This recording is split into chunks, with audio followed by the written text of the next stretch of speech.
En el corazón de nuestra tierra reside una historia milenaria, una historia tejida con hilos de sabiduría, resiliencia y un profundo respeto por la madre tierra. Abuelo, ¿quiénes somos?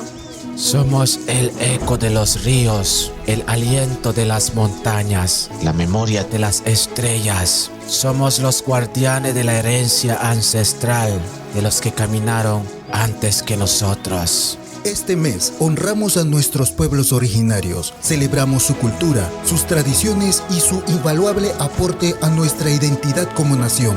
Somos la fuerza de nuestra gente, la esperanza de las nuevas generaciones. Mes de los pueblos originarios, un tributo a la raíz de nuestra historia, un llamado a reconocer y valorar nuestra diversidad, porque si valoramos el pasado, construimos un futuro más fuerte.